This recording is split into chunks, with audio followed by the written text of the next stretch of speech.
الرجيم بسم الله الرحمن الرحيم يا أيها الذين آمنوا أوفوا بالعقود أحلت لكم بهيمة الأنعام إلا ما يتلى عليكم غير محل الصيد وأنتم حرم إن الله يحكم ما يريد يا أيها الذين آمنوا لا تحلوا شعائر الله ولا الشهر الحرام ولا الهدي ولا القلائد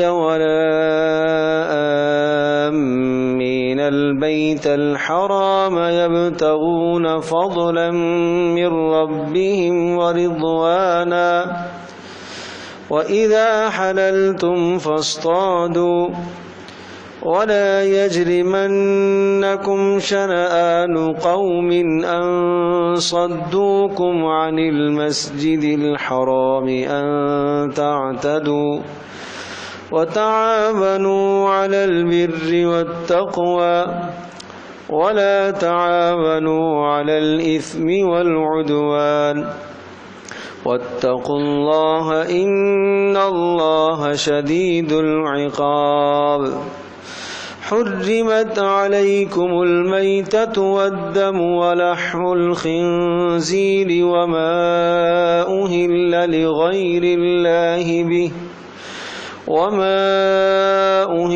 لغير الله به والمنخنقة والموقوذة والمتردية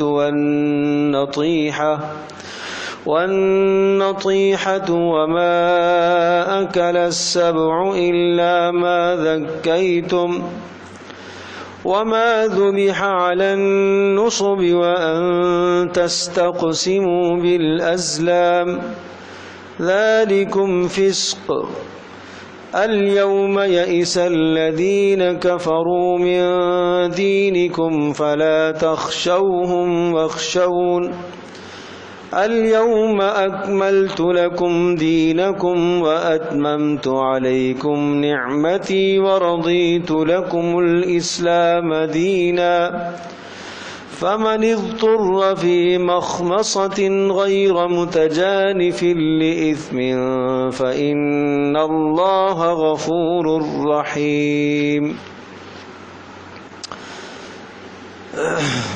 اللهم صل على سيدنا مولانا محمد سورۃ المائدہ مطولات میں سے قرآن مجید کی لمبی اور تفصیلی صورتوں میں سے ایک صورت سورۃ المائدہ بھی ہے۔ حضرت صلی اللہ تعالی علیہ وسلم حجۃ الوداع کے جب سفر میں تھے تو دوران سفر یہ سورہ مبارکہ نازل ہوئی، اور نبی پاک صلی اللہ تعالی وسلم اپنی اونٹنی عصبہ پر سوار تھے کہ اونٹنی وحی کے بوجھ سے دبنے لگی، اور عام طور پر جب بھی رسول پاک صلی اللہ علیہ وسلم پر وحی کا نزول شروع ہوتا تھا تو اس کا بوجھ اس قدر ہوتا تھا کہ اگر آپ کسی جانور پر سوار ہوتے تو وہ جانور بھی دب جاتا اور وہ تحمل نہیں کر سکتا تھا۔ اور یہاں تک کہ رسول پاک صلی اللہ تعالی علیہ وسلم اگر کسی اپنے صحابی کے ساتھ تشریف فرما ہوتے اور آپ کے جسم کا کوئی حصہ کسی صحابی کے جسم کے ساتھ مس ہو رہا ہوتا تو اسے بھی اس بوجھ کا اندازہ ہوتا تھا۔ ایک مرتبہ حضرت زید بن ثابت رضی اللہ تعالیٰ فرماتے ہیں کہ میں نبی پاک صلی اللہ علیہ وسلم کے برابر میں بیٹھا ہوا تھا، اس طرح سے کہ چار زانوں آپ بھی بیٹھے ہوئے اور میں بھی بیٹھا ہوا، اور آپ کی گھٹنے کا کچھ حصہ ران کا میرے گھٹنے پر تھا، تو اسی اثنا میں وہی آنا شروع ہو گئی، تو اتنا شدید مجھے بوجھ محسوس ہوا، مجھے یہ لگا کہ میری ٹانگ پھٹ جائے گی۔ تو اس طرح سے وحی کا بوجھ ہوتا تھا۔ انا سنلقی علیک قولا ثقیلا۔ سورہ مزمل میں بھی ارشاد فرمایا کہ ہم عنقریب ایک بھاری بوجھ آپ پر ڈالنے والے۔ تو وحی کے نزول کے کئی طریقے ہوتے تھے اور اس کی تفصیل ہم پہلے بھی عرض کر چکے ہیں۔ ایک طریقہ تو یہ ہوتا تھا کہ فرشتہ انسانی شکل میں آتا، اور جب فرشتہ انسانی شکل میں آتا تھا تو وہ صورت اتنی شاق نہیں گزرتی تھی اور اس میں آسانی ہوتی تھی، لیکن جب فرشتہ انسانی شکل میں نہ ہوتا اور فرشتہ نظر بھی نہ آ رہا ہوتا، صحابہ فرماتے ہیں کہ بن بناہٹ ہونا شروع ہو جاتی تھی، جیسے شہد کی مکھیوں کی بن بناہٹ ہوتی ہے، اس طرح سے وحی کی بن بناہٹ اور آواز ہم سنتے تھے، اور تسلسل ہوتا تھا اس آواز کے اندر، اور حضرت صلی اللہ تعالی علیہ وسلم پر بوجھ ہو رہا ہوتا تھا اور چہرہ انور پر پسینہ آنا شروع ہو جاتا تھا، اور شدید سے شدید سردی بھی ہو تو تب بھی آپ علیہ السلام کے چہرہ اقدس پر پسینے کے آثار آنا شروع ہوتے تھے، ہمیں محسوس ہو جاتا تھا کہ وحی کا نزول ہو رہا ہے۔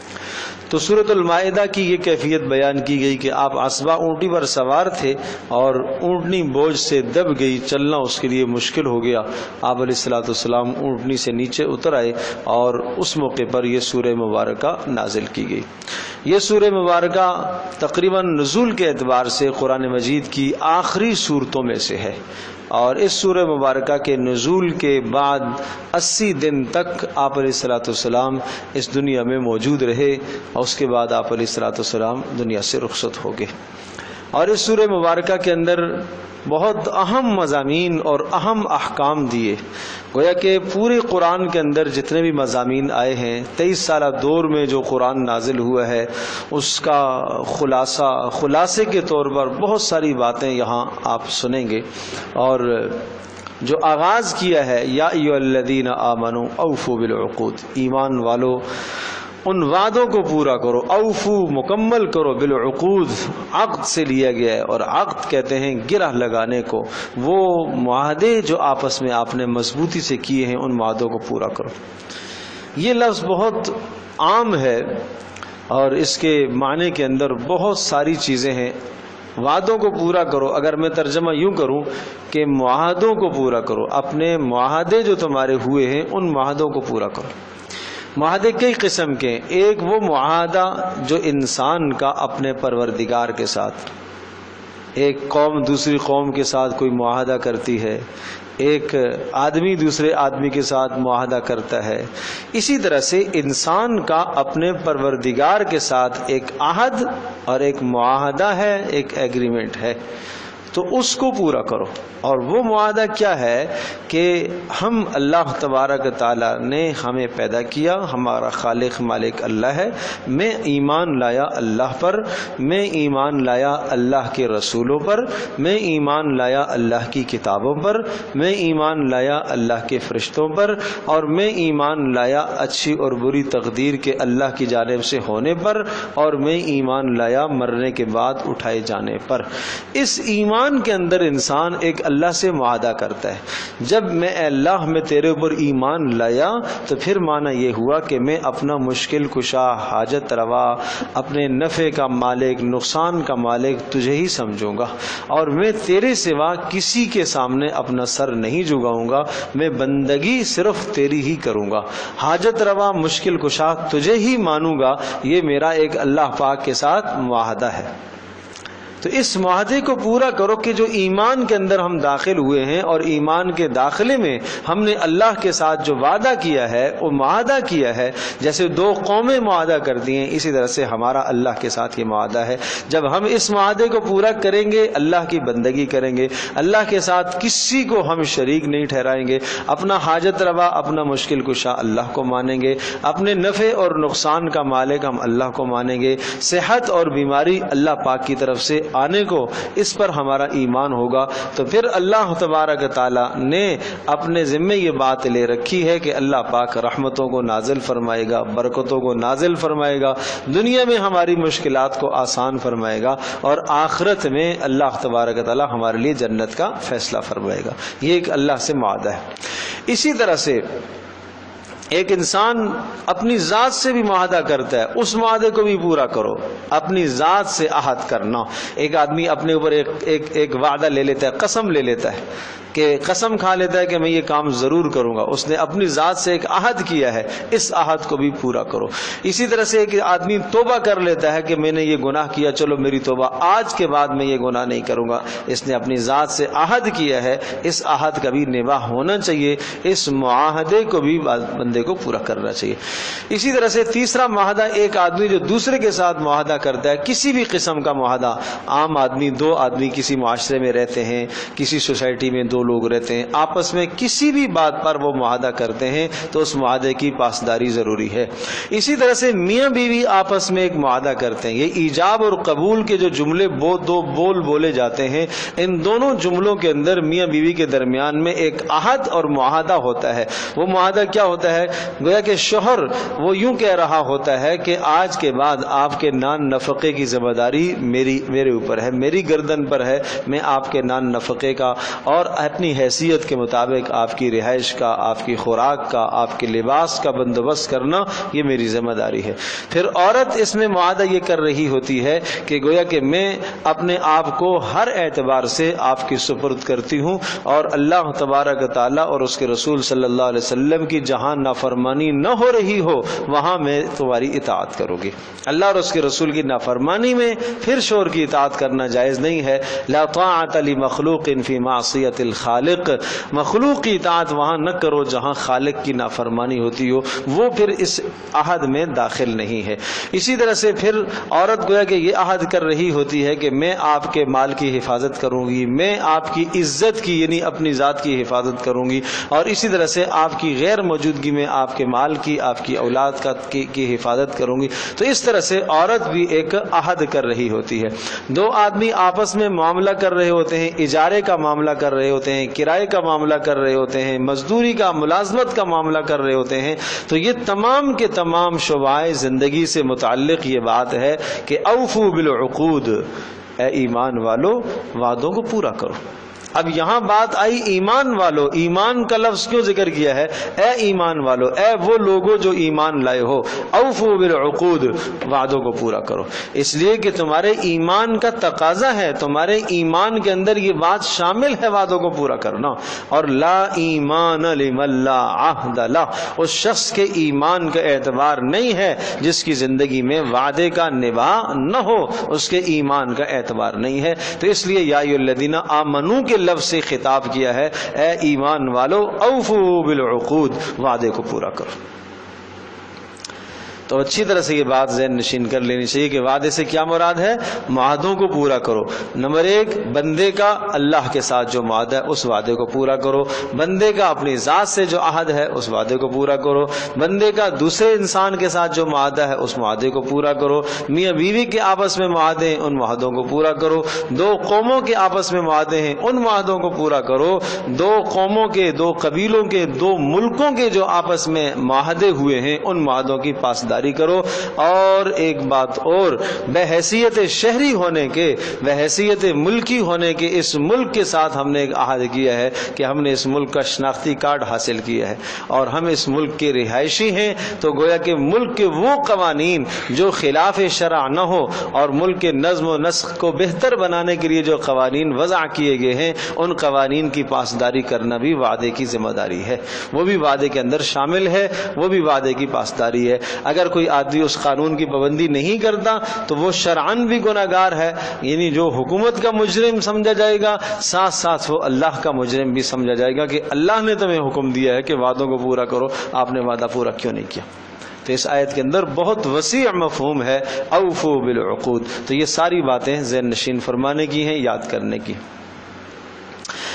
جب یہ بات ہو گئی کہ اوفو بالعقود، وعدوں کو پورا کرو، تو اب ان وعدوں میں سے ایک بات اللہ نے یہاں ذکر فرمائی، احلت لکم بہیمۃ الانعام۔ جب بات یہ آئی کہ وعدوں کو پورا کرو تو جن چیزوں کو اللہ نے حلال قرار دیا ہے انہیں حلال جانو، اور جن کو اللہ نے حرام بتایا ہے انہیں حرام سمجھو۔ یہ بھی گویا کہ وعدے کے اندر یہ بات شامل ہے کہ آپ نے جب یہ کہا آمنت باللہ، میں اللہ پر ایمان لایا، تو اس کا مطلب کیا ہوا کہ اللہ اللہ تبارک و تعالیٰ نے جن چیزوں کو حرام قرار دیا انہیں میں حرام سمجھوں گا، اور جن چیزوں کو اللہ نے حلال بتایا انہیں میں حلال جانوں گا۔ تو یہ آگے جتنی بھی اس پوری صورت کے اندر آیات آئیں گی نا، بار بار میں یہ لفظ دہراؤں گا، وعدوں کو پورا کرو، وعدوں کو پورا کرو، اس لیے کہ ہر آیت کا، ہر حکم کا ربط اس پہلے والے لفظ سے بار بار آئے گا۔ اوفوا بالعقود، وعدوں کو پورا کرو۔ اس میں مثال کے طور پر طہارت کے احکام آئیں گے، طہارت کا تعلق بھی ادھر ہے پہلے لفظ سے۔ کیسے تعلق ہے؟ طہارت کا حکم کس نے دیا ہے؟ اللہ نے۔ جب اللہ نے حکم دیا ہے تو تم نے اقرار کیا ہے نا کہ اللہ میں تیرے حکموں کو مانوں گا، مانو۔ نماز کا حکم آئے گا، پھر بات آئے گی وعدے کو پورا کرو، اس لیے کہ اللہ پاک کے ساتھ آپ نے ایک معاہدہ کیا ہے۔ کسی کو قتل نہ کرو، روکا ہے قتل سے، وہاں پر بھی یہی بات آئے گی کہ وعدوں کو پورا کرو۔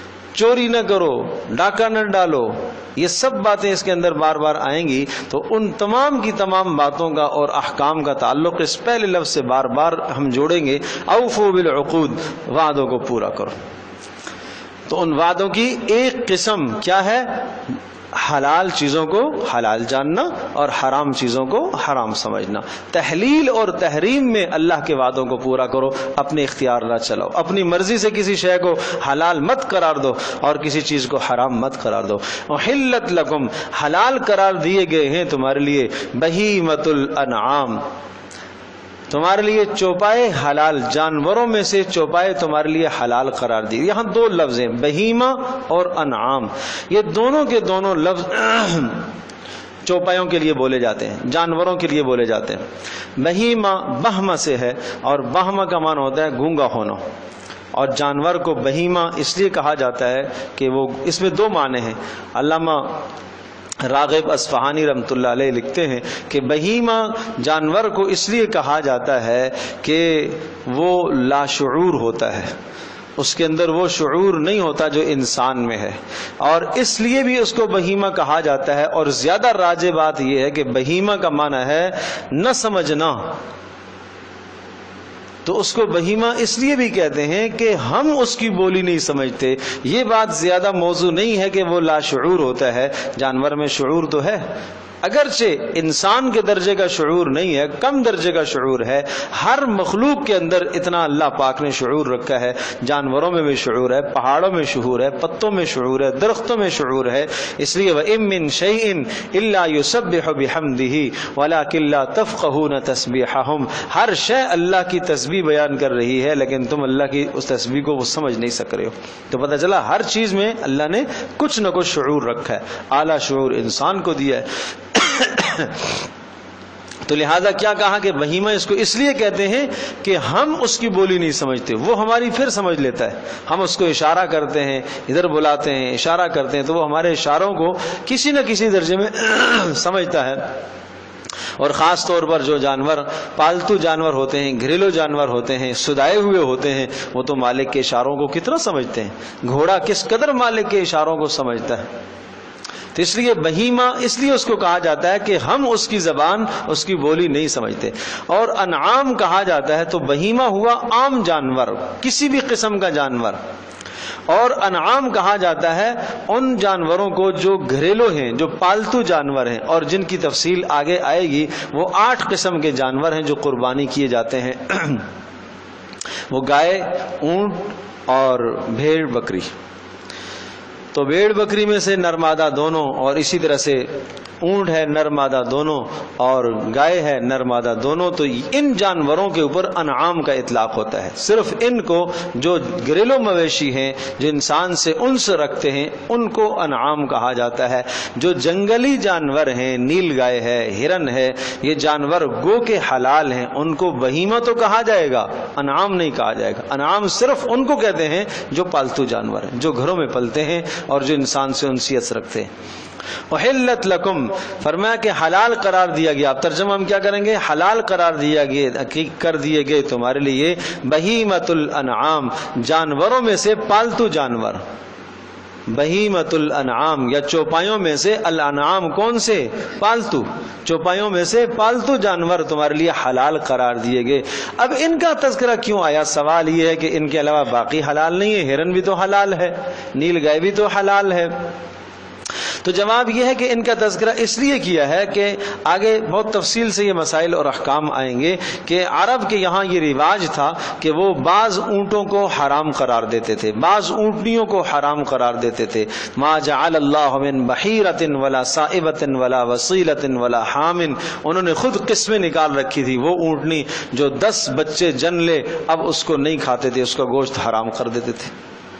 تو اس طرح سے انہوں نے خود اپنی طرف سے حلال اور حرام کے مسائل گڑھ رکھے تھے. تو اس لیے کہا کہ نہیں، گھریلو جو جانور ہیں تمہارے لیے، چاہے وہ جوان ہوں، چاہے وہ بوڑھے ہوں، چاہے وہ بچے ہوں، چاہے وہ مادہ جانور 20 بچے جن لے اور چاہے جناب وہ 15 بچے جن لے، جب بھی وہ تمہارے لیے حلال ہے وہ حرام نہیں ہے. ہاں الا ما یتلا علیکم، مگر وہ جانور ما یتلا علیکم جو تمہارے سامنے تلاوت کیے جائیں گے، آگے جس کی تفصیل آ رہی ہے، وہ جانور تمہارے لیے. یہ استثناء بتایا کہ الا ما یتلا علیکم جو تمہارے اوپر تلاوت کیے گئے. مثال کے طور پر یہ حلال جانور ہیں، آگے تفصیل آ رہی ہے، یہ از خود اپنی موت مر گئے ہیں، ذبح آپ نے انہیں نہیں کیا ہے، اوپر پہاڑ سے گر کر نیچے آ گیا ہے. تو اس قسم کے جو جانور ہیں تو وہ حلال، لیکن اپنی موت مر گئے ہیں، ذبح آپ نہیں کر پائے، تو یہ آپ کے لیے حلال نہیں ہوں گے. دوسرا استثناء آیا ہے غیر محل الصید وانتم حرم، یہ آپ کے لیے جو چوپایوں میں سے گھریلو جانور ہم نے حلال قرار دیے، اس صورت میں غیر محل الصید وانتم حرم کہ حالت احرام کے اندر آپ شکار کو حلال نہ قرار دو، کہ حالت احرام میں اگر آپ ہیں تو حالت احرام میں آپ شکار کر کے ان جانوروں کو نہیں کھا سکتے ہو. غیر محل الصید کہ تم شکار کو حلال نہ سمجھو، وانتم حرم حالت احرام میں ہو.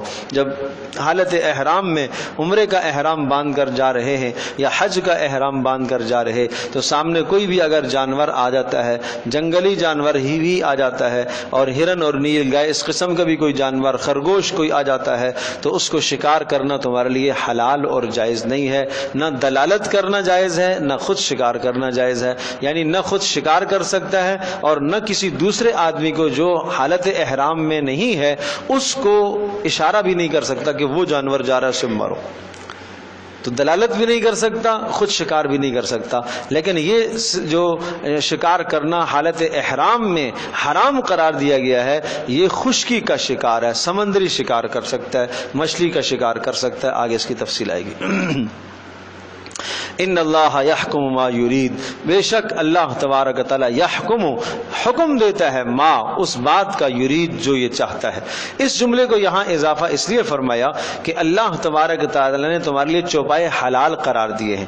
تو جب حلال قرار دیے ہیں تو تم نے ان چوپایوں کو ذبح کر کے شرعی ذبح کے مطابق، آگے اس کی تفصیل آئے گی کہ شرعی ذبح وہ گردن سے آپ اسے ذبح کریں اور اللہ کا نام لے کر آپ اسے ذبح کریں، اور گردن کا اکثر حصہ وہ کٹ گیا ہو، 4 رگوں میں سے 3 رگیں کٹ گئی ہوں، تو یہ شرعی ذبح ہے. شرعی ذبح کے بعد آپ اسے کھا سکتے ہیں. سوال یہ ہوا کہ ایک انسان دوسرے ایک جانور کی جان لیتا ہے، اسے ذبح کر کے اسے کھا جاتا ہے، کہیں یہ ظلم اور زیادتی تو نہیں ہے؟ فرمایا یحکم ما یرید، اللہ جو چاہتا ہے فیصلہ سناتا ہے. تو یہ تو کائنات کا نظام ہے کہ زمین کی مٹی کو اللہ پاک نے خوراک بنایا ہے درختوں کا، اور درختوں کو اللہ پاک نے خوراک بنایا جانوروں کے لیے، اور جانوروں کو اللہ پاک نے خوراک بنایا کس کے لیے؟ انسان کے لیے. چیز خالق فطرت نے اس طرح سے بنایا ہے، عین فطرت کے مطابق ہے. وہ جس کے لیے خوراک بنا دے، جس کے لیے غذا بنا دے، اس کی مرضی ہے. سمندروں کے اندر کتنی مخلوقات ایسی ہیں جو چھوٹی مخلوق بڑی مخلوق کی غذا بن جاتی ہے. اور پھر اللہ پاک نے انسان کی فطرت میں ایسا رکھا ہے کہ انسان کے معدے کے اندر اللہ نے دونوں چیزوں کی صلاحیتیں رکھی ہیں. دیکھو جانوروں میں آپ غور کریں، جو جانور ہم ذبح کر کے کھاتے ہیں حلال جانور، گائے ہے، بکری ہے، اب یہ سبزی خور جانور ہیں، نباتات کھاتے ہیں، زمین سے نکلنے والے غلہ ان کی خوراک ہے. اللہ پاک نے ان کے دانتوں کو بھی اسی حساب سے بنایا ہے کہ جو غلے کو زمین سے نکلنے والی اشیاء کو، سبزیوں کو وہ دانت کاٹنے والے ہوتے ہیں، اور ان کے معدے بھی اللہ پاک نے اسی حساب سے بنائے ہیں. اگر بکری کے سامنے کوئی آلہ روسٹ کر کے رکھے گا تو یہ اس کی غذا نہیں ہے، وہ اس نے یہ نہیں کھانا ہے. اگر اس کے اندر کوئی ڈال دے تو اس کا ہاضمہ ہی خراب ہو جائے گا.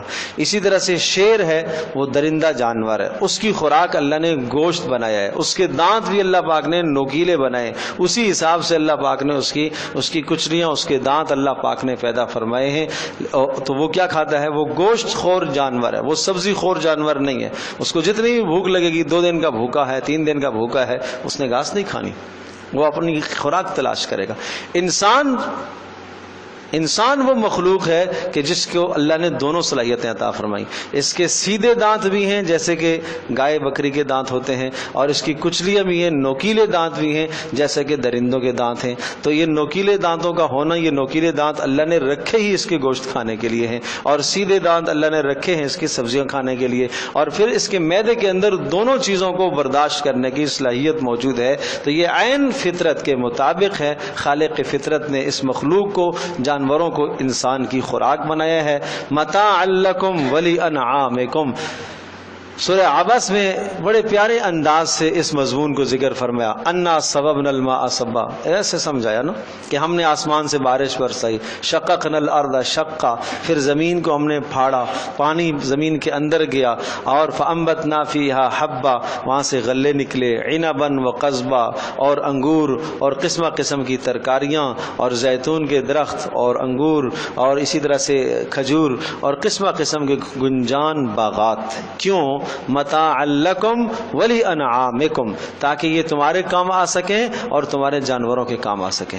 تو تمہارے کام آ سکیں کا مطلب کیا ہوا ہے کہ تم براہ راست سبزیاں بھی کھاتے ہو, اور تم براہ راست سبزیوں کو بالواسطہ بھی تم جانوروں کو بھی کھاتے ہو جو سبزیاں کھا کر پلے ہیں, اور خوراکیں زمین سے نکلی ہوئی خوراکوں کو کھا کر پلے. تو یہ تمہارا بھی کام بنتا ہے اور تمہارے جانوروں کا بھی کام بنتا ہے. تو اس لیے فرمایا ان اللہ یحکم ما یرید, بے شک اللہ تبارک تعالی فیصلہ کرتا ہے, حکم صادر فرماتا ہے جو وہ چاہتا ہے. یا ایھا الذین آمنوا لا تحلوا شعائر اللہ ولا الشہر الحرام. جب بات یہ آئی کہ اللہ پاک کے وعدوں کو پورا کرو, اور ان وعدوں کی ایک صورت بتائی کہ تحلیل اور تحریم میں کیا کرو؟ اللہ کے حکم کی پیروی کرو. جن چیزوں کو اللہ نے حلال قرار دیا انہیں حلال جانو, جن چیزوں کو اللہ نے حرام بتایا انہیں حرام سمجھو. اب اگلا جو قانون ہے یا ایھا الذین آمنوا لا تحلوا, یہ آیت گویا کہ پہلے والے حکم کا تتمہ ہے, اس کا تکملہ ہے, اسی کو مکمل کر رہی ہے, اسی کو, اس کے 2 دفعات ہیں.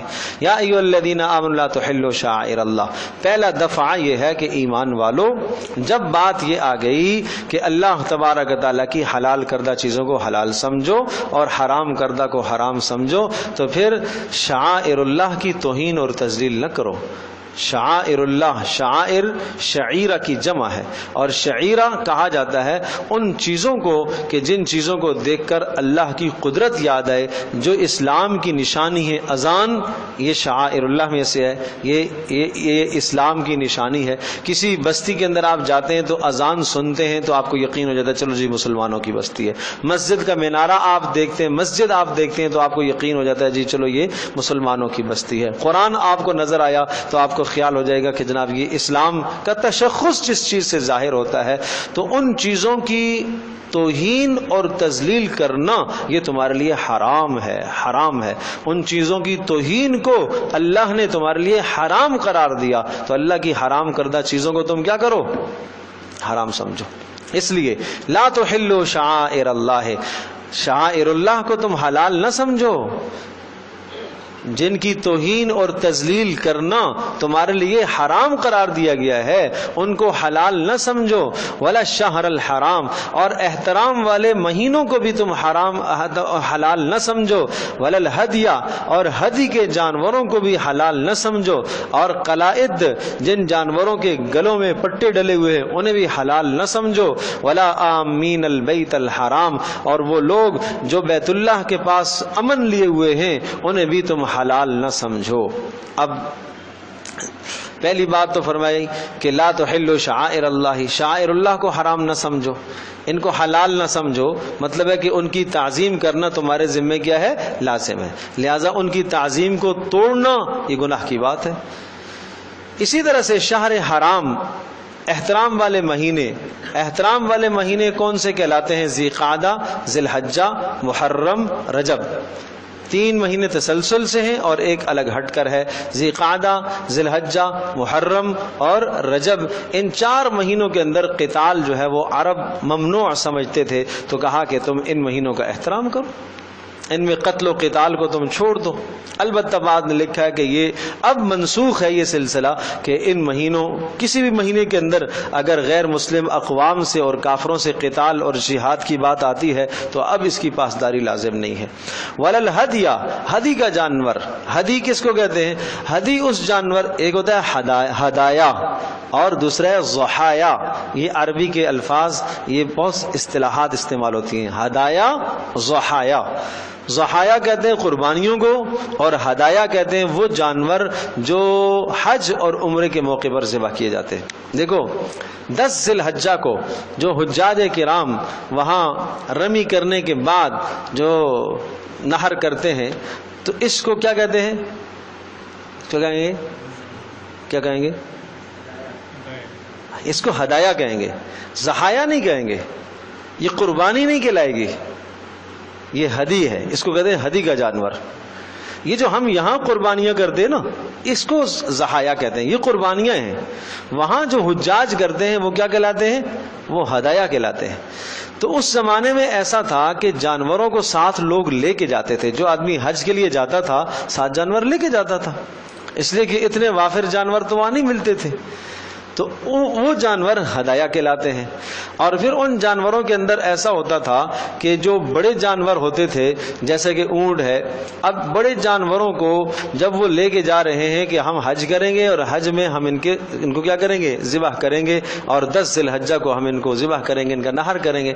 راستے میں ان کو سواری کے طور پر بھی ضرورت کے تحت استعمال کر لیا کرتے تھے۔ اب ان کی شناخت یہ ہوتی تھی کہ ان کے گلے میں پٹے ڈالے ہوتے تھے، اور یہ پٹا اس بات کی نشانی ہوتی تھی کہ یہ جانور جو ہے ہدی کا جانور ہے، لہذا اس جانور سے کوئی فائدہ حاصل نہ کرے، اس کے ساتھ تعرض نہ کرے، چھیڑ چھاڑ نہ کرے، اس پر سواری بھی نہ کرے۔ وہ ساتھ ساتھ چلتے تو رہتے تھے، لیکن یہ کون سے جانور ہیں؟ یہ ہدی کے جانور ہیں، یہ ہدایا ہیں، یہ اللہ کی خدمت عالیہ میں ہدیہ پیش ہوں گے، یہ ہدایے پیش ہوں گے وہاں پر۔ اچھا، چھوٹے جانور بھی جو ہوتے تھے جیسے کہ بھیڑ بکریاں، تو ان کے گلوں کے اندر بھی کوئی جوتا لٹکا لیتے، یہ اس بات کی علامت ہوتی تھی، نشانی ہوتی تھی، کوئی شناخت ہوتی تھی جس سے پتہ چلتا تھا کہ یہ ہدی کا جانور ہے۔ تو اس پر فرمایا کہ اے ایمان والو، شعائر اللہ کی تعظیم کرو، اور شعائر اللہ جن کی توہین اور تذلیل کرنا اللہ نے حرام قرار دیا انہیں حلال مت سمجھو، اور شہر حرام کی تعظیم کرو، اور ولل ہدیہ، اور ہدی کو تم حلال نہ سمجھو کہ ان سے راستے میں تم انتفاع حاصل کرو، فائدہ حاصل کرو، اور ولل قلائدہ، اور جن جانوروں کے گلوں میں پٹے ڈال چکے ہو، اور وہ پٹے کس لیے ہیں کہ یہ وہاں یوم النحر والے دن ذبح ہوں گے، ان جانوروں کے ساتھ بھی تعرض نہ کرو۔ ولا آمین البیت الحرام، اور وہ لوگ جو بیت اللہ کے اندر امن لیے ہوئے ہیں ان کے ساتھ بھی تعرض نہ کرو، انہیں قتل کرنا اور انہیں کسی قسم کی سزا دینا تمہارے لیے جائز نہیں ہے۔ اب یہ ساری کی ساری باتیں اوفو بالعقود کے اندر شامل ہے، اللہ کے وعدوں کو پورا کرو۔ تو بس یہ بات وہی آ گئی کہ جن چیزوں کو اللہ نے حرام قرار دیا ان کو حرام سمجھو۔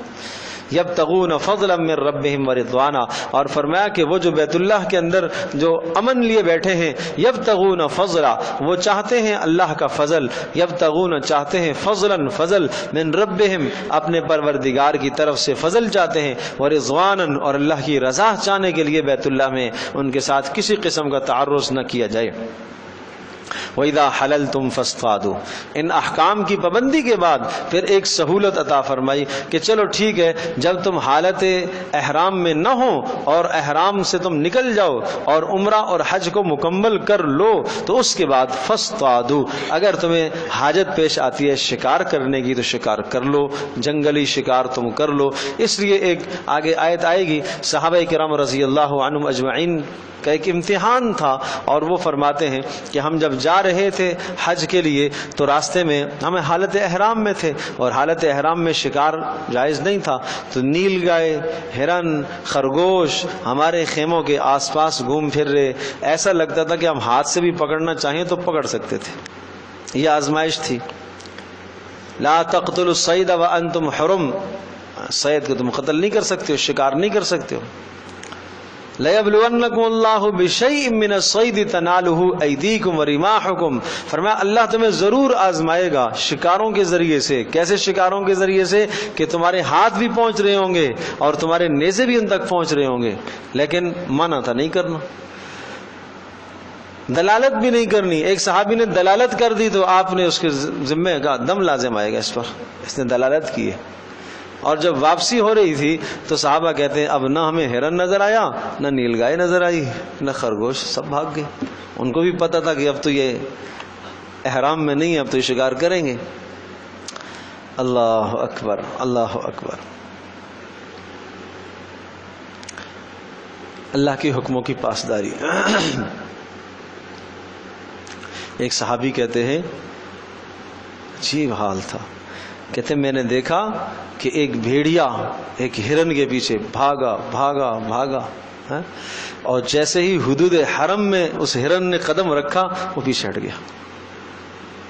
وہ بھیڑیا پیچھے ہٹ گیا کہ نہیں یہ حرم میں داخل ہو گیا. بس اس بیچارے کی کوشش تھی کہ میری غذا بنے، لیکن جیسے ہی اس کے اگلے پاؤں وہاں حرم کے حدود میں داخل ہو گئے پیچھے.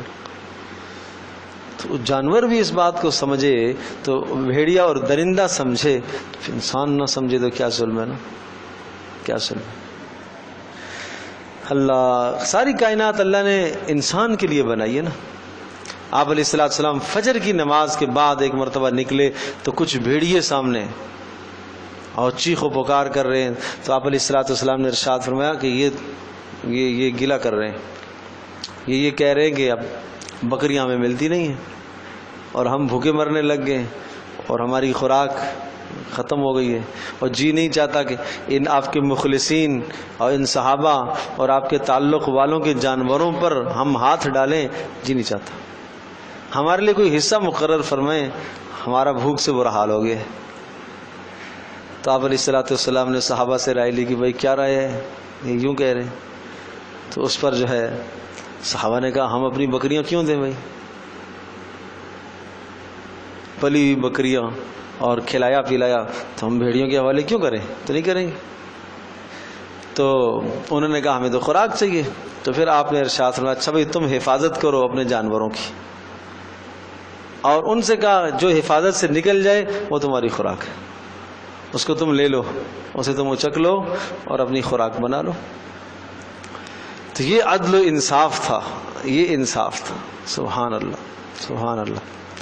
تو تحریم کا خیال رکھنا، اللہ کی حرام کردہ چیزوں سے بچنا ہے، اور حدود حرم کی پاسداری کرنا. جانور بھی پاسداری کر رہا ہے حدود حرم کی، بیڑیا بھی پاسداری کر رہا ہے. سبحان اللہ.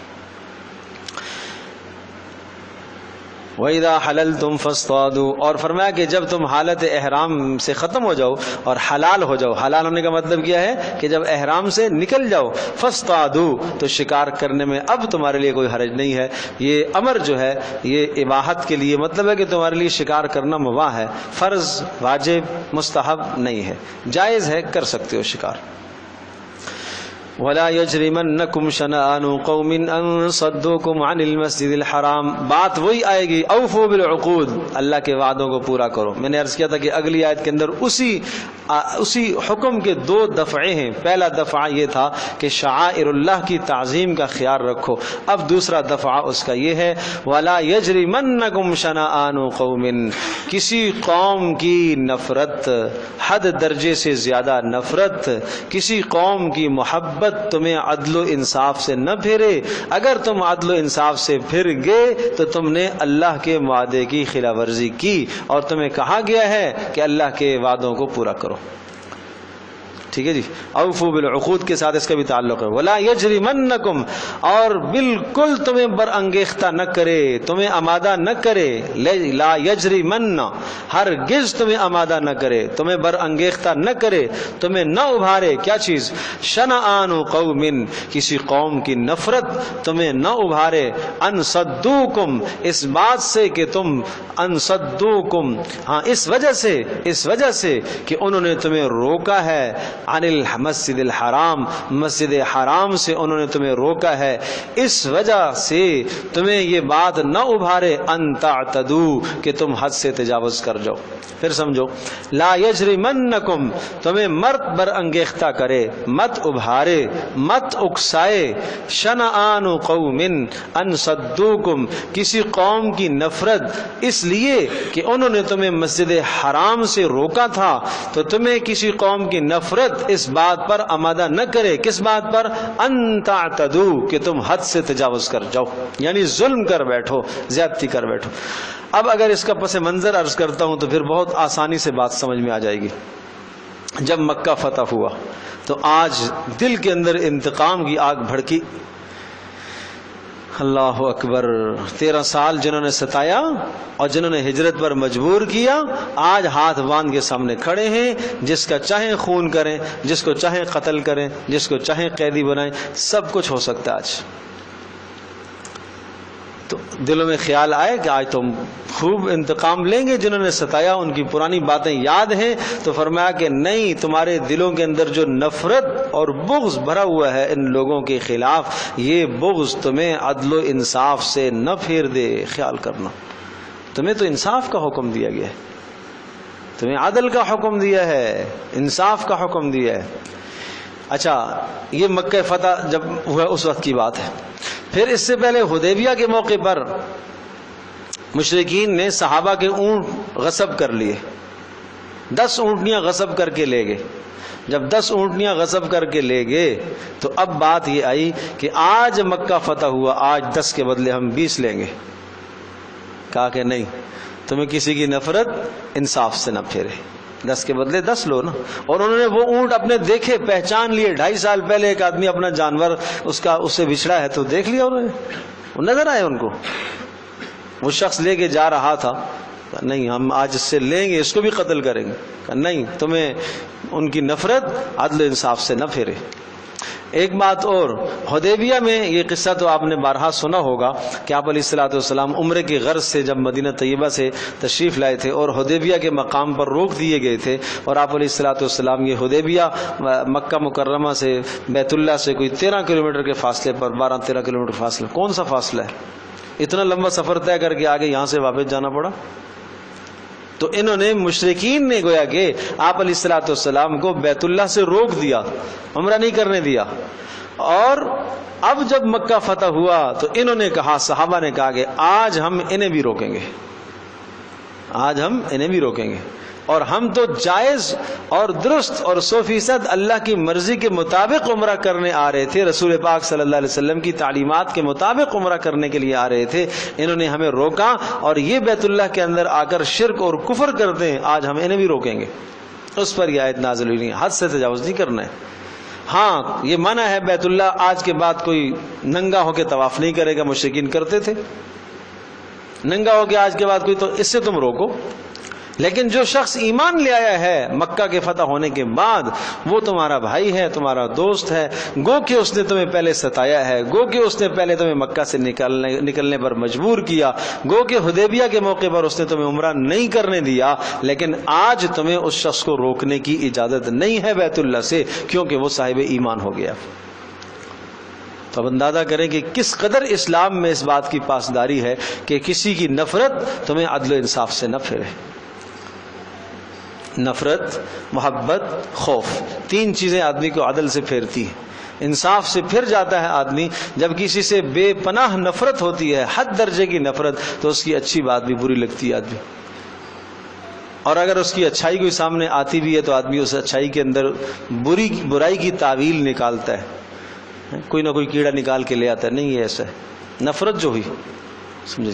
اس لیے وہ مثل مشہور ہے کہ ایک جو ہے وہ محترمہ اپنے شوہر کو نہیں مان رہی تھی، کسی بھی طرح سے اس کی کسی خوبی کا اعتراف نہیں کرتی تھی، تو ایک مرتبہ وہ فضا میں جو ہے وہ اڑے اور وہ اپنے گھر کے سامنے آئے، اور ان کی اہلیہ نے جب دیکھا تو خیال کیا کہ آج تو یہ مان جائے گی، اور پھر شام کو آئے تو اس نے کہا کہ تم بھی بزرگ بنے پھرتے ہو، میں نے آج ایک بزرگ کو دیکھا کہ وہ تو اڑ رہے تھے، میرے گھر کے سامنے آئے، یوں اڑ رہے تھے، وہ ہے بزرگی؟ تو انہوں نے کہا اللہ کی بندی، وہ میں ہی تو تھا، اچھا اسی لیے ٹیڑھے ٹیڑھے اڑ رہے تھے نا۔ تو جہاں بات نفرت کی ہوتی ہے تو وہاں آدمی کوئی نہ کوئی بات نکال ہی لے آتا ہے. تو نفرت، حد سے تجاوز نہ کرو. یہ ہمارے معاشرے کا اس وقت المیہ ہے بھائی، المیہ ہے، بڑا المیہ ہے، بڑا المیہ ہے. میں اپنی ماؤں بہنوں سے بہت مؤدبانہ درخواست کرتا ہوں، ہاتھ جوڑ کے عرض کرتا ہوں کہ یہاں نفرتیں جب گھروں میں ہوتی ہیں نا تو وہ گھروں کو جلا کر رکھ دیتی ہے. جو جذبات اپنی بیٹی کے لیے ہیں وہ جذبات بہو کے لیے نہیں ہیں، وہ جذبات بہو کے لیے نہیں ہیں. اپنی بیٹی کی غلطی کی تعویل کر لیتی ہے، بچی ہے جی کوئی بات نہیں، اور جو باہر سے آئی ہے وہ چھوٹی سی بھی غلطی کری تو کہتی ہے سمجھ نہیں آتی تمہیں، اتنی بڑی ہو گئی ہے تمہیں عقل نہیں ہے، سمجھ نہیں ہے. گو کہ وہ عمر میں چھوٹی صحیح، اپنی عمر میں بڑی صحیح، لیکن یہ اپنی ہے. اپنی کی غلطی کی تعویل اور دوسری کی صحیح کو بھی غلط کر دینا یہ ظلم ہے. قرآن اسی بات سے ہمیں روک رہا ہے، یہ نہ کرو. جس طرح سے اپنے گھر میں اپنی بیٹی ہے اس کی غلطیوں کو ہم چھپاتے ہیں اور اس کی غلطیوں پر ہم پردہ ڈالتے ہیں، تو جو ہمارے گھر میں بہو آئی ہے اس کی غلطیوں پر بھی ہمیں پردہ ڈالنا چاہیے، درگزر کرنا چاہیے. یہ معاشرے کا بڑا المیہ ہے آج کہ معیار زندگی ہمارے بدل گئے. اپنوں کے الگ معیار ہیں، دوسروں کے لیے الگ معیار ہیں. اپنی بیٹی کے لیے الگ معیار ہے، بہو کے لیے الگ معیار ہے. تو ظلم ہے اور زیادتی ہے. تو محبت انصاف سے پھیر دیتی ہے. بیٹی کی محبت، بیٹے کی محبت انصاف سے پھیر دیتی ہے آدمی کو، کہ آدمی اس کی الٹی بات کی بھی تعویل کرتا ہے. اور اسی طرح سے کسی کی سے نفرت جب ہوتی ہے تو نفرت بھی انسان کو انصاف سے پھیر دیتی ہے کہ آدمی اس کی اچھی بات کو بھی برا کر کے دکھاتا ہے، اس کی اچھائی بھی آدمی کو بری لگتی ہے. تو یہ اعتدال سے ہٹا ہوا انسان ہے، یہ اخلاق سے ہٹا ہوا ہے، یہ تہجد گزار ہے، روزے دار ہے، اعمال صالحہ کا پابند ہے، لیکن قرآن کے اس اصول سے یہ ہٹا ہوا ہے. یہ اعتدال کی زندگی نہیں ہے. صحابہ کرام رضی اللہ عنہم اجمعین کی زندگیوں میں کیا ہی خوب اعتدال تھا، کیا ہی خوب اعتدال تھا. ایک آیت آ گئی، حضرت ابوبکر صدیق رضی اللہ تعالی عنہ کو سخت دلی صدمہ پہنچا مصطح رضی اللہ تعالی عنہ سے، جو بھانجے تھے رشتے میں، اور انہوں نے حضرت عائشہ رضی اللہ تعالی عنہ کے خلاف کوئی بات بول دی تھی تو سخت صدمہ پہنچا. کہا آج کے بعد نہیں اس پر خرچ کروں گا، بالکل اسے نہیں دوں گا. خرچہ اس کے گھر کا دیا کرتے تھے. تو اس پر فرمایا وَلَا يَأْتَلِ أُولُو الْفَضْلِ مِنْكُمْ وَالسَّعَةِ أَنْ يُؤْتُوا أُولِي الْقُرْبَى وَالْمَسَاكِينَ وَالْمُهَاجِرِينَ فِي سَبِيلِ اللَّهِ وَلْيَعْفُوا وَلْيَصْفَحُوا. اہل خیر کے لیے یہ بات درست نہیں ہے کہ اس قسم کی قسمیں کھائیں اور عزم کریں کہ آج کے بعد میں اس پر خرچ نہیں کروں گا. درگزر کہاں گیا؟ معاف کرنے کی صفت کہاں ہے؟ الا تحبون ان یغفر اللہ لکم، تم نہیں چاہتے ہو کہ اللہ تمہارے گناہوں کو معاف کرے؟ سیدنا ابوبکر صدیق رضی اللہ تعالی نے آیت سننے کے بعد فوری خاموش. اے اللہ ہم چاہتے ہیں کہ تو ہماری بخشش فرما دے، اے اللہ ہم چاہتے ہیں، ہم چاہتے ہیں، ہم چاہتے ہیں. اور مصطح کو ڈبل خرچ دینا شروع کر دیا. اس کے بعد سے جو دل میں رنجش تھی ختم ہو گئی اور قسم کو توڑا، اس کا کفارہ دیا اور مصطح کو دوسرا خرچ دینا شروع کر دیا. یہ اخلاق ہے. ہمیں تو سب یاد آ جاتا ہے، اس نے یہ کیا تھا، اس نے یہ کیا تھا، اس نے وہ کیا تھا. گویا کہ معافی کا قضیہ ہمارے اس ماحول اور معاشرے میں معافی کا، اپنی اگر ہم قصور کر بیٹھتے ہیں تو ہم اللہ سے معافی کے خواستگار بھی ہوتے ہیں، امید بھی رکھتے ہیں. سب وہ بات دوسرا گناہ کر لیتا ہے تو وہ تو بس پکا ہی جہنمی گویا کہ ہو گیا، اس کے لیے کوئی معافی کی شرح ہے ہی نہیں ہے سرے سے. بھائی غلطی ہو گئی ہے اس سے، ممکن ہے اللہ سے اس نے توبہ کر لی ہو، معافی مانگ لی ہو، ہم بھی تو اس کا پیچھا چھوڑیں، اس کو درگزر کر دیں. تو یہ چیزیں بہت خرابیاں ہیں ہمارے معاشرے کی. آج تجاوز نہ کرو، حد سے تجاوز نہ کرو. اور تیسری چیز میں عرض کر رہا تھا کہ خوف انسان کو، کسی کا ڈر اور خوف عدل و انصاف سے پھیرتا ہے. جب انسان ڈر لگ رہا ہوتا ہے تو اس وقت آدمی عدل کی بات نہیں کہتا، انصاف کی بات نہیں کہہ پاتا. آگے آئے گی، اس کی بھی تفصیل آئے گی.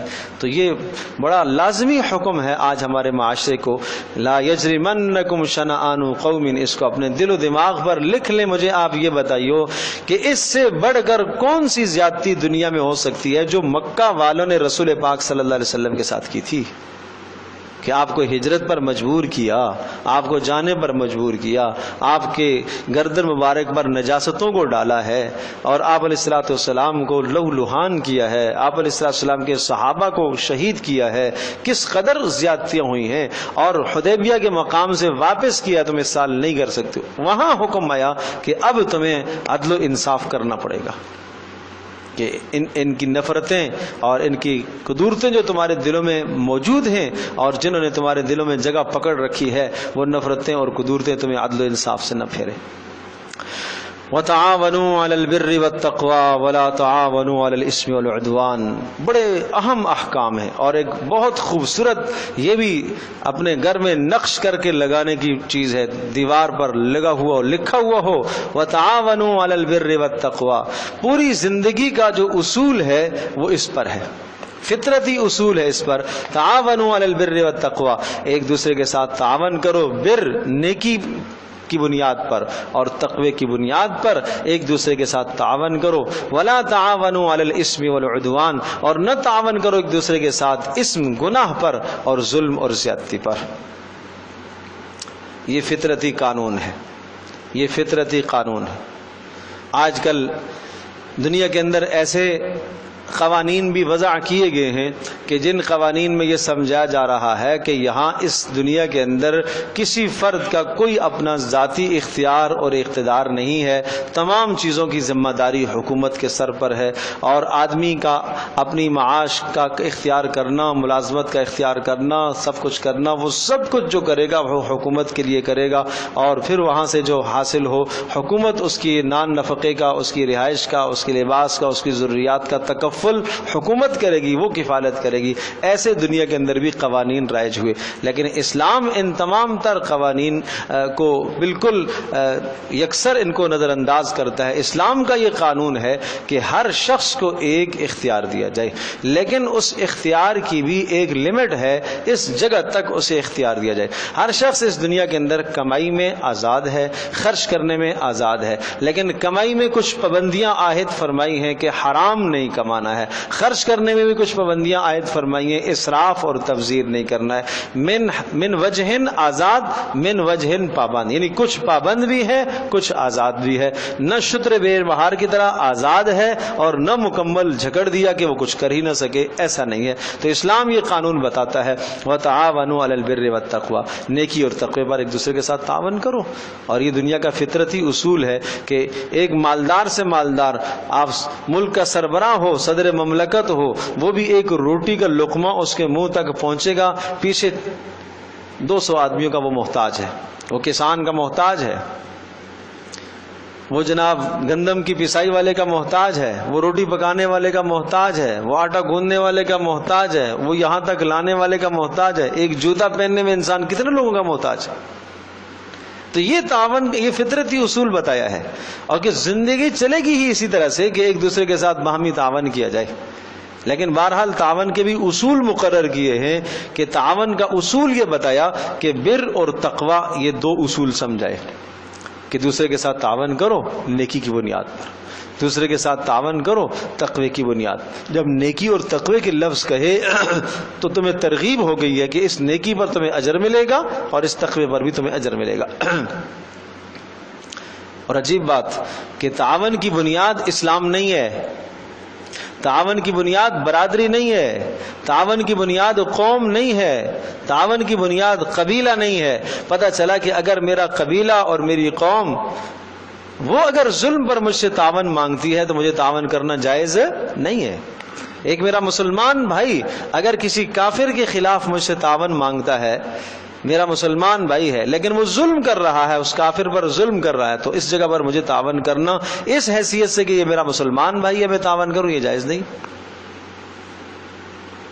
کیا وہ عمر بن خطاب رضی اللہ تعالیٰ عنہ قصہ آپ کو معلوم نہیں ہے؟ منافق کی جو گردن کیوں اڑائی تھی؟ وہ تعاون ہی تو مانگ رہا تھا، وہ ظلم اور زیادتی کر رہا تھا اور ایک یہودی کے خلاف تعاون چاہ رہا تھا۔ اللہ کے رسول نے ایک فیصلہ فرمایا، ابوبکر صدیق نے ایک فیصلہ فرمایا، وہ فیصلے اسے دونوں پسند نہیں ہیں، تو پھر عمر نے کہا پھر ٹھہر جاؤ، پھر تیرا فیصلہ تو میری تلوار ہی کرے گی۔ سمجھے جی؟ تو یہ ہے تعاون۔ انگریزی اقتدار کا اور زمانہ تھا، تو ایک جگہ پر ہندوستان میں ایک زمین کے ایک قطعے پر اختلاف ہو گیا. مسلمانوں نے کہا یہ ہماری ہے، اور ہندوؤں نے کہا یہ ہماری ہے، ہم اس کے مالک ہیں. اور مسلمانوں نے کہا کہ ہم یا مسجد تعمیر کریں گے، ہندو کہتا ہے ہم یہاں مندر بنائیں گے. تو اس طرح سے اختلاف ہوا. تو انگریز کا دور تھا، تو انگریز کے بعد اس کا قضیہ گیا، لیکن فیصلہ نہ ہو پائے کہ کس کی جگہ ہے اور کس کے حق میں فیصلہ کیا جائے. تو ہندوؤں نے یہ کہا کہ یہاں ایک شخص رہتے ہیں، ایک مسلمانوں کے پیشوا ہیں، اگر وہ جو فیصلہ کریں ہمیں تسلیم ہے. مولانا عبدالقدوس گنگوئی رحمۃ اللہ علیہ بڑے آدمی تھے. تو مسلمانوں سے پوچھا گیا کہ آپ بھی ان کے فیصلے کو تسلیم کریں گے؟ انہوں نے کہا ہاں ہاں بالکل، وہ تو ہمارے اپنے آدمی ہیں، تو مسئلہ ہی نہیں ہے. ہم ان کو بتائیں گے کہ یہ تو مسجد کی جگہ ہے اور مسجد کو ہم یہاں مسجد بنانا چاہتے ہیں، تو خوشی سے ہمارے حق میں فیصلہ ہو جائے گا. چنانچہ حد کو لایا گیا، تو انہوں نے جب تمام حالات کا جائزہ لیا اور وہ سب سمجھتے تھے یہ زمین کس کی ہے، تو انہوں نے وہاں فیصلہ یہ لکھ دیا کہ یہ زمین جو ہے ہندوؤں کی ہے، مسلمانوں کی نہیں، زمین ہندوؤں کی. تو انگریز نے یہ فیصلہ لکھا کہ آج مسلمان تو ہار گئے، اسلام جیت گیا. آج مسلمان اس قضیے میں ہار گئے لیکن اسلام جیت گیا. تو بات یہ ہے کہ اسلام کی جیت کرنی ہے نا، ہم نے اپنی جیت تو نہیں کرنی. اپنی خواہشات کو اللہ کے حکم کے پیچھے چھوڑ دینا بھائی، یہ بڑی بات ہے. اپنی چاہت کو، اپنی منشا کو، اپنی برادری کو، اپنے قوم کو، قبیلے کو، ان تمام چاہتوں کو اللہ کے حکم کے سامنے چھوڑ دینا، یہ ایمان ہے، یہ اسلام کا تقاضا ہے. تو اس لیے فرمایا تعاونوا علی البر والتقوی، نیکی اور تقوی کی بنیاد پر تعاون کیا کرو. ولا تعاونوا علی الاثم والعدوان، گناہ پر اور زیادتی پر تعاون نہ کرو. اگر تمہارا حقیقی بھائی بھی تم سے کسی گناہ پر مدد طلب کر رہا ہے تو مدد کرنا جائز نہیں ہے. اس لیے فرمایا انصر اخاک ظالما او مظلوما، اپنے بھائی ظالم کی بھی مدد کرو، مظلوم کی بھی مدد کرو.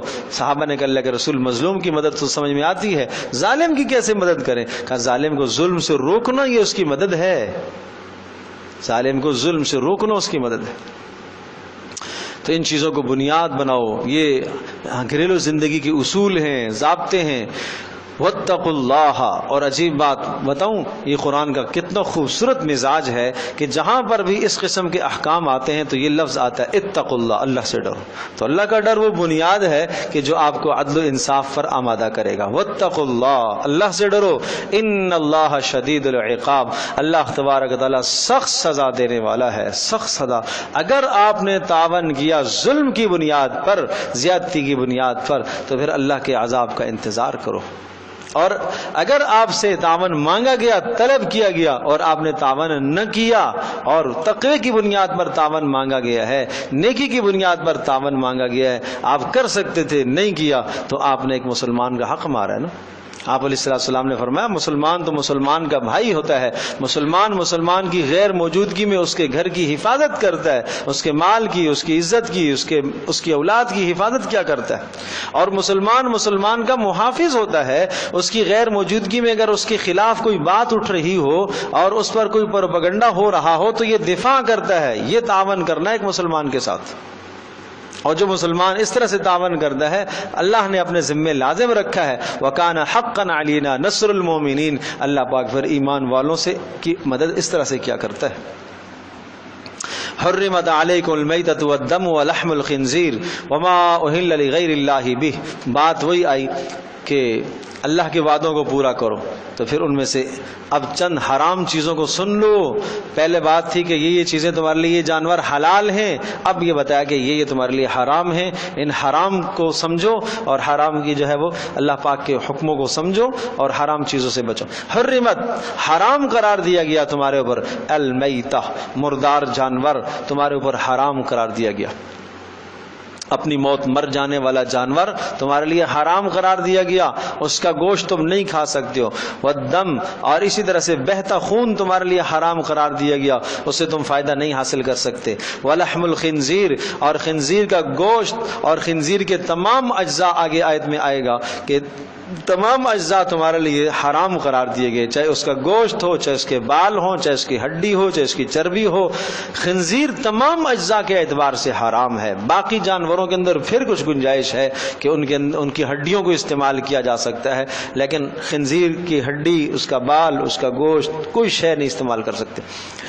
وما اہل لغیر اللہ بہ، اور وہ جانور بھی تمہارے لیے حرام قرار دیے گئے ہیں جن کو ذبح کرتے وقت اللہ کے غیر کا نام پڑا گیا۔ اہل نام پڑھا گیا، ذکر کیا گیا، لغیر اللہ اللہ کے غیر کا نام ذکر کیا گیا، ان کے ذبح کے وقت وہ بھی تمہارے لیے حرام قرار دیا گیا۔ والمنخنقۃ، اور وہ جانور بھی تمہارے لیے حرام قرار دیا گیا، منخنقہ جس کا گلا گھونٹ دیا گیا ہو، گلا گھونٹ کر کسی نے مار دیا ہے، کسی دوسرے جانور نے گلا گھونٹا، ذبح کرنے سے پہلے اس کی موت آ گئی ہے۔ والموقوذہ، اور جس کو چوٹ لگی ہو، راستے میں چلتے چلتے کسی گاڑی نے اس کو ٹکر ماری، وہ ہلاک ہو گیا، مر گیا۔ والمتردیہ، اوپر سے نیچے گرا ہے، جو لڑک کے نیچے آ گیا ہے، وہ جانور بھی تمہارے لیے اگر وہ اپنی موت مر گیا ہے تو تمہارے لیے حرام ہے۔ والنطیحہ، اور وہ جانور جس جانور کو دوسرے جانور نے سینگ مارا ہے، نطیحہ سینگ مارا ہوا۔ وما اکل السبع، اور وہ جانور کہ جس کو کسی درندے نے کھا لیا ہے، اس کے اجزاء تمہیں ملے ہوں تو وہ بھی تمہارے لیے حرام ہے۔ الا ما ذکیتم، ہاں مگر تم نے اگر ذبح کر لیا ہو تو۔ اس لفظ یہ استثناء پیچھے والی تمام احکام کے ساتھ ہے، سوائے یعنی منخنقہ سے لے کر منخنقہ، موقوذہ، متردیہ، نطیحہ، ما اکل السبع، ان تمام کے ساتھ ہے اس کا تعلق، پیچھے کے ساتھ نہیں ہے، خنزیر کے ساتھ نہیں ہے، میتا کے ساتھ نہیں ہے اس کا تعلق، اہل لغیر اللہ کے ساتھ اس کا تعلق نہیں ہے۔ اب سمجھیں، مطلب یہ ہے کہ منخنقہ جس کا گلا کسی نے گھونٹ دیا، وہ تڑپ رہا تھا کہ مرنے سے پہلے آپ نے اس کو ذبح کر لیا، اب تمہارے لیے حلال ہو گیا۔ گلا تو اس کا کسی نے گھونٹا ہے، یعنی اگر آپ اس کو ذبح نہ کرتے تو مر جاتا، اپنی موت مر جاتا، اتنی حالت اس کی تشویشناک ہو گئی تھی، لیکن آپ نے اس کو ذبح کر لیا، اب وہ تمہارے لیے حلال ہو گیا۔ ایسے ہی موقوذہ جس کو چوٹ لگی ہو تو وہ بھی تڑپ رہا تھا، راستے میں کسی گاڑی نے مار دیا ہے کسی بکرے کو، وہ تڑپ رہا ہے اور یقیناً اس کی موت آنے والی ہے، لیکن آپ نے چھری پھیر دی، ذبح آپ نے کر لیا، شرعی ذبح ہو گیا۔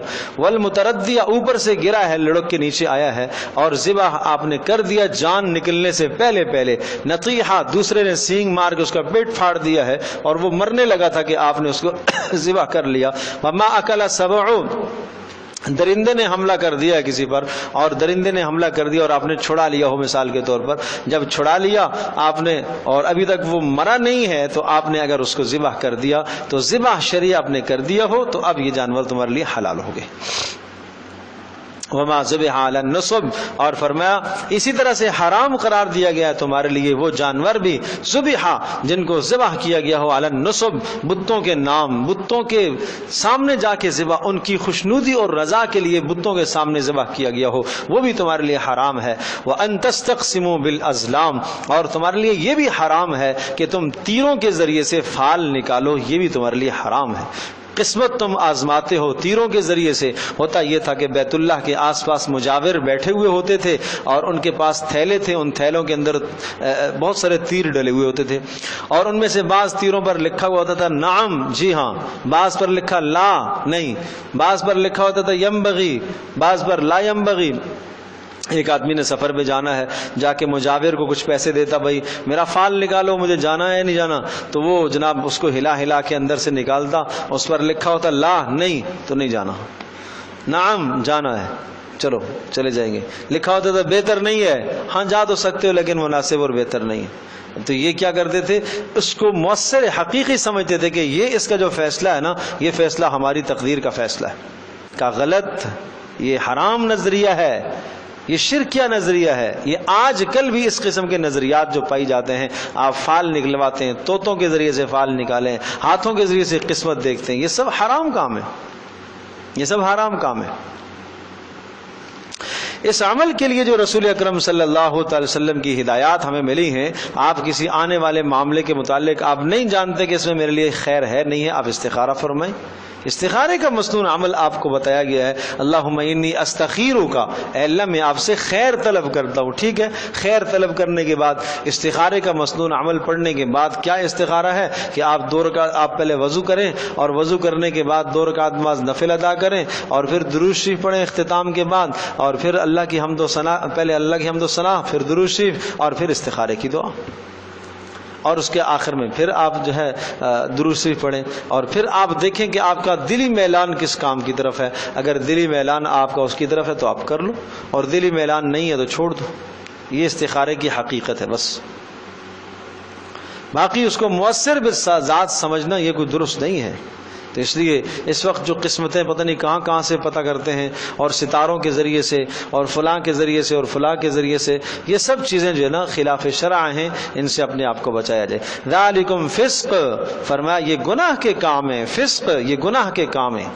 تیروں سے فال نکالنا، بتوں کے نام پر جا کے ذبح کرنا، یہ سب گناہ کے کام ہیں. اور پیچھے جن چیزوں کو حرام قرار دیا گیا ہے انہیں کھانا یہ فسق ہے، بڑا گناہ ہے، بڑا گناہ ہے. الیوم یئس الذین کفروا من دینکم، پھر یہاں سے یہ آخری ٹکڑا ہے جو آخر میں نازل ہوا، یعنی جس کو ہم آخری آیت بھی کہتے ہیں. گو کہ یہ آخری آیت نہیں ہے، احکام کے اعتبار سے آخری آیت ہے. اس کے بعد ایک اور لفظ آیا تھا واتقوا یوما ترجعون فیہ الی اللہ. بس سبحان اللہ، عجیب انداز ہے اللہ کے کلام کے اترنے کا. ایک صورت آئی، ادھر دوسری صورت بھی اتر رہی ہے، یہ بھی اتر رہی ہے، یہ بھی اتر رہی ہے، کئی صورتیں بیک وقت اتر رہی ہیں. جو آیتیں نازل ہوتی آپ فرماتے ان آیات کو فلاں صورت کے فلاں آیت کے بعد لکھ دو. اس طرح سے تھا. تو آخری جو ٹکڑا آیا ہے واتقوا یوما ترجعون فیہ الی اللہ، یہ ٹکڑا آیا بس. یہ بھی پوری آیت نہیں ہے، ایک آیت کے بیچ کا حصہ ہے. پہلے والی آیت بھی پہلے سے آ گئی، بعد والا حصہ بھی آ گیا، بیچ کا ایک ٹکڑا تھا، ایک چھوٹی سی اینٹ باقی تھی بس. یہ سب سے آخری جملہ آیا واتقوا یوما ترجعون فیہ، اس دن سے ڈرو جس دن آپ نے اللہ کے پاس پیش ہونا ہے. اور اس میں آپ علیہ السلام کی وفات کی طرف بھی اشارہ تھا کہ اب آپ کو پیش ہونے کا ٹائم آیا نا. سورہ بقرہ کی آیت ہے وہ. الیوم یئس الذین کفروا من دینکم، آج کافر مایوس ہو گئے تمہارے دین سے. کیا مطلب؟ تمہارے دین کے مغلوب ہونے سے مایوس ہو گئے. فلا تخشوہم واخشون. ہاں یہ سن 9 ہجری کی بات ہے جب آپ علیہ السلام حجۃ الوداع کے موقع پر تھے. اس موقع پر واپسی پر یہ آیت نازل. فلا تخشوہم، بس اب آپ کو ان کی طرف سے کسی قسم کا خدشہ نہیں ہونا چاہیے. واخشونی، اور مجھ سے ڈرو. الیوم اکملت لکم دینکم، آج میں نے تمہارے لیے اپنا دین مکمل کر دیا، احکام میں نے مکمل کر دیے. واتممت علیکم نعمتی، ایک ہے اکمال ایک ہے اتمام، 2 لفظ استعمال کیے. آج میں نے تمہارے لیے تمہارا دین مکمل کر لیا. واتممت، اردو میں تو ہم دونوں کا ترجمہ مکمل ہی سے کریں گے. واتممت، اور مکمل کر دیا، علیکم تمہارے اوپر، نعمتی، اپنی نعمت کو. تو پہلا جو ہے اکمل، تو اکمال سے مراد یہ ہے کہ میں نے احکام مکمل کر دیے، اب کوئی نیا حکم نہیں آئے گا. اکمال، اکملت سے مراد یہ ہے. اور اتممت، اتمام کر دیا، اس سے مراد تمہارا اقتدار میں نے مکمل کر دیا ہے، اب تمہیں غلبہ سرزمین عرب پر ہو چکا. اور سرزمین عرب ہی تمہارے لیے بنیاد ہے، اس پر تمہارا غلبہ ہو جانا پوری دنیا پر غلبہ ہے. سمجھے؟ اس لیے وَأَتْمَمْتُ عَلَيْكُمْ نِعْمَتِي، اور اپنی نعمت کو میں نے مکمل کر دیا، تمہیں اقتدار دے دیا. وَرَضِيتُ لَكُمُ الْإِسْلَامَ دِينًا، اور میں راضی ہو گیا اور میں نے پسند کر لیا، تمہارے لیے چن لیا اسلام کو باعتبار دین کے. معنی یہ ہوا کہ اب تمہارا دین اسلام منسوخ نہیں ہوگا، قیامت تک ہی رہے گا. یہ اس کے نسخ نہ ہونے کی طرف اشارہ ہے. فمن اضطر فی مخمصۃ غیر متجانف لإثم، اب عرض کر رہا ہوں الیوم یئس سے لے کر دینا تک،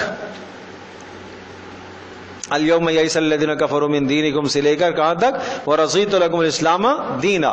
یہ ٹکڑا جو ہے نا یہ آخر میں آیا تھا حجۃ الوداع سے واپسی پر. اب اگلا جو لفظ ہے نا، اس لفظ کو آپ پیچھے جوڑیں، دیکھیے گا ذرا. فمن اضطر، پہلے ترجمہ سمجھیں پھر دیکھیں یہ کہاں جڑتا ہے. فمن اضطر فی مخمصۃ غیر متجانف لإثم، فرمایا فمن اضطر، پس وہ شخص جو مجبور کر دیا گیا ہو، حالت اضطرار میں آ گیا ہو، فی مخمصۃ، کسی سخت پریشانی کے وقت میں، تو غیر متجانف لإثم، فرمایا کہ وہ کھا سکتا ہے لیکن گناہ کا قصد نہ کرے. فإن اللہ غفور الرحیم، اللہ بخشنے والا مہربان ہے. اس کا تعلق کس کے ساتھ ہے پھر؟ یہ پیچھے جو احکام گزرے کہ یہ چیزیں تمہارے لیے حرام ہیں، یعنی حرام کی جو فہرست گنوائی ہے کہ میتہ تمہارے لیے حرام ہے، خون تمہارے لیے بہتا حرام ہے، لحم خنزیر تمہارے لیے حرام ہے، اللہ کے نام کے علاوہ جو ذبح کیا گیا ہو غیر اللہ کے نام وہ حرام ہے، منخنقہ، موقوذہ، متردیہ، نطیحہ، ما اکل السبع، یہ سب تمہارے لیے حرام ہے. لیکن حالت اضطرار میں تمہیں گنجائش ہے. حالت اضطرار، مجبوری میں. دیکھو مجبوری کس کو کہتے ہیں؟ ہمارے یہاں مجبوری، بڑی مجبوریاں. ہمارے یہاں شادی اگر 50,000 میں شادی ہو سکتی ہے تو 10 لاکھ ہماری مجبوری ہے. یہ مجبوری نہیں ہے، یہ مجبوری نہیں ہے بھائی، سمجھے جی. مجبوری وہ ہے کہ انسان کی کیفیت ایسے ہو جائے، بھوک سے نڈال ہو گیا ہے، 2 دن 3 دن نہیں کھایا. دن کی قید نہیں بتائی، اس لیے نہیں بتائی کہ ہر انسان کا مزاج مختلف ہے. بعض آدمی 2 دن بھی برداشت کر لیتے ہیں، نہ کھائیں تو گزارا، زندگی موت نہیں آئے گی. اور بعض ہے کہ شام کو جو نا مرنے لگتا ہے بیچارہ، سمجھے جی. تو یہ ہر آدمی کا مزاج الگ الگ ہے، کسی بھی وقت اس پر اضطراری حالت آ سکتی ہے.